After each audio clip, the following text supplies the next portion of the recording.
situation. I'm not saying it's okay to like go behind the back of your partner, Yeah. but I guess if you're not really doing anything wrong with your ex, and if you guys like had a good ending, like to the point na friends kayo, I think why not? Like, I don't think it's a sin naman to like be friends with an ex. Ang aray, sin. Okay, thank you. Thank you. Thank you, Vanny, from Inside Showbiz. Yes po. Hello. Yes, meron po. Narinig po namin guys. Yes. Hello, good evening. I'm Hello, Ted Pa. Claudio of WhatsApp.ph. So, tanong ko lang sa Disken. So, sa movie, si Rap ang parang cheerleader ni Christine. Yes, And po. si Christine naman ang parang compass giving direction to the life's direction ni Rap. So, sa totoong buhay in your relationship, so is that true? Grabe ang feed mo. Or is it the reverse? Grabe yung Manila feed. I I think, think it's very both. true. But like we're both each other's cheerleaders. yeah, both. I think both. I mean, we tend to go to each other for, you know, Guidance. for guidance, for direction. I mean, who else would I go to with her? So I think we have to do everything. Yeah, I think both. I cheer both. Po.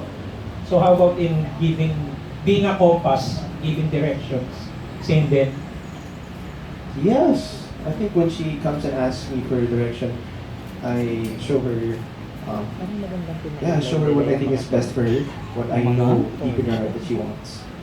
Mainit. Just totoo lang, you know, just be true to yourself. Ikaw talaga. That's what I always tell her, whatever, Magkaapoy-apoy. just be true to yourself. What do you feel? Okay, so last question from Yes, me. ma'am. Was there like a time na that you were alone together, kumbaga long distance kayo, but you still felt that you are together? Yes, po. Can you give the example? Well, a lot of times kasi na kapag, pag malayo kami sa isa't isa, may hilig kaming mag-video call. habang natutulog. habang natutulog, habang pag-gising. Just to, yeah. Sometimes, naka-on lang so naiiwan pag-gising, naka-on pa pala. So, No, sadya yun. Kasi, ikaw de-deny mo pa. hindi nga. Hindi, ano po kasi, parang for a time, nagkaroon ako ng phobia na makatulog na mag-isa. Like, kasi before, my brother would sleep in the same room as me.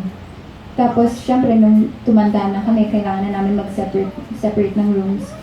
Parang hindi ko kaya na wala akong kasama sa room. So, instead, okay sa akin, like, kunwari, if meron akong ka-video call, because at least I feel like someone's there watching me in case, like, the boogie monster comes and grabs me.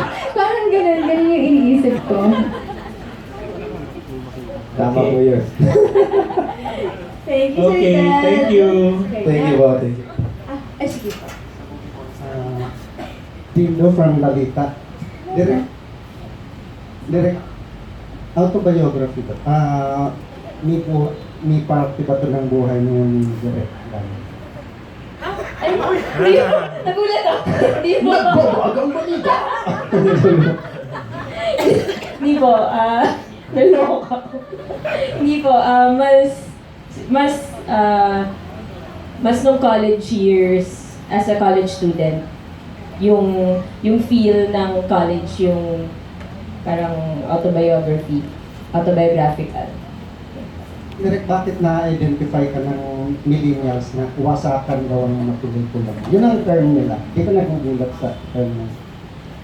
Siguro nagkataon lang po na parang, hindi ko alam, feeling ko madrama talaga ako as a person. Even kahit hindi ako director. So, when I write, kunyari nagbablog ako, even in college, mas gusto kong masakit kaysa masaya. So, feeling ko na nalalagay ko siya sa mga stories na sinusulat ko. Yung relationship ba nitong dalawa, Direct, wasakan o magaan o anong kategory ng dalawa? Parang sa trailer, Happy. light. happy. Tapos, yung merong asaran, laging parang lagi under dito si Ken eh. Kailangan. Parang, pero masaya yung dynamics nila eh. Masaya yung dynamics nila. Kasi si Hobie, siya eh, hindi siya nagpapatalo. So, kaya natutuwa ako sa kanilang dalawa na hindi natatapos. Pero pag nag-action na, action na. Oo. Itong mga bida mo, parehong reluctant artist. Ikaw, direct reluctant ka rin ba? O? Reluctant director? Oo. Ano po, since when I was in college, that was my dream, to be a director. So when I graduated, I made it a point na all paths would lead to me making my first film. Thank you po. Thank you, Sir Dindo. Sir Alan? Alan, stars ko to. Tanong ka lang kay Direk, how part yung life mo, yung college, yung part nung naging buhay ni Liza dito? Merong bang kinuha ka din? Part of your college life?